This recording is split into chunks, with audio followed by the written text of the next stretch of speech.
चिराग पासवान मुख्यमंत्री जी के बीच में दरार, लोजपा जदयू, और इन बातों को सहज स्वीकार करना भी आसान हो जाता है क्योंकि मेरा इतिहास भी ऐसा ही रहा है।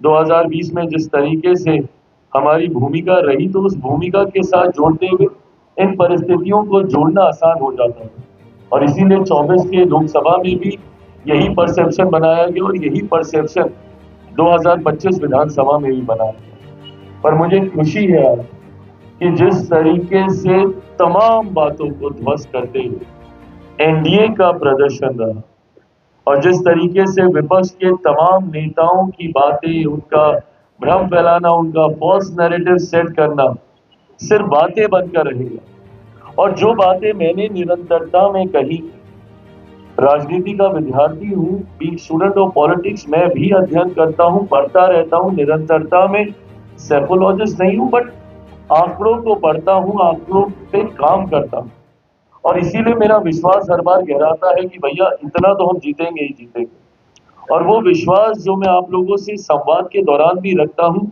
वो आता ही इन बातों को लेकर है क्योंकि मैंने उन आंकड़ों पे काम किया होता है। मैंने बार बार 2020 से इस बात को कहा, जब ये बात कही जा रही थी कि भैया राजद इतनी बड़ी पार्टी, राजद इतनी बड़ी पार्टी, उस वक्त के नेता प्रतिपक्ष, अब आज की तारीख में कौन होंगे, कैसे होंगे नहीं पता, बट उस वक्त के नेता प्रतिपक्ष कि भैया वो एकदम मुख्यमंत्री बनने के समीप थे, बन ही गए थे, शपथ होने वाली थी। मैंने तब भी ये कहा था कि बिहार की जनता ने कभी भी उनको चुनने के लिए वोट नहीं दिया।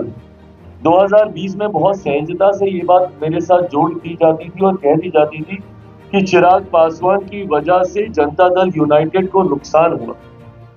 अगर जनता दल यूनाइटेड को नुकसान हुआ तो इसका लाभ किसको मिला? उसका लाभ सीधा सीधा राजद को मिला।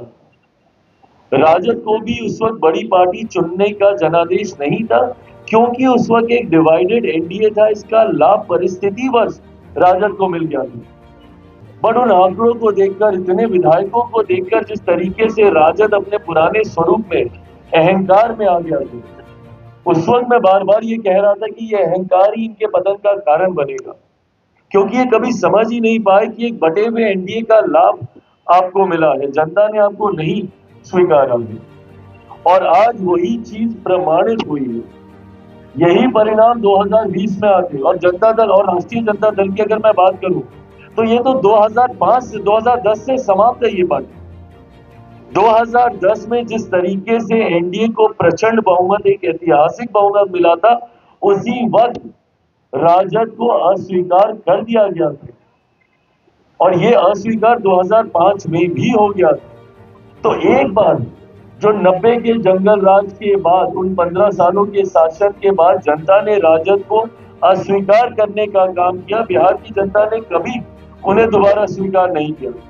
अब उसके बाद से परिस्थितियां बदली गई। 2010 में जनता ने एक स्पष्ट जनादेश दे दिया कि भैया राष्ट्रीय जनता दल जंगल राज वाला नेतृत्व तो हमें नहीं चाहिए। पर 2015 में परिस्थितिवश पुनः उन्हें मौका मिला। मुख्यमंत्री नीतीश कुमार जी के उनके साथ जाने की वजह से उन्हें लाभ हुआ, और 2020 आते आते तक जिस तरीके से एनडीए में बिखरा हुआ, अगर 2015 का भी एनडीए वैसा ही रहता जैसे आज है, तो भी इन लोगों के लिए खाता खोलना मुश्किल होता। 2020 में भी आज जैसे हम लोग हैं वैसे ही रहते, तो इन लोगों के लिए दहाई का आंकड़ा पार करना मुश्किल होता। और 2025 ने तो प्रमाणित कर ही दिया भैया। इतना बुरा हर्ष, कई लोग सोचते हैं कि और कहते हैं कि भैया ये तो कल्पना भी नहीं की थी। बिल्कुल कल्पना की थी, मैंने कल्पना की थी, और मैं बार बार आप लोगों से बातचीत के दौरान इस बात को मैं कहता रहा था, और मैं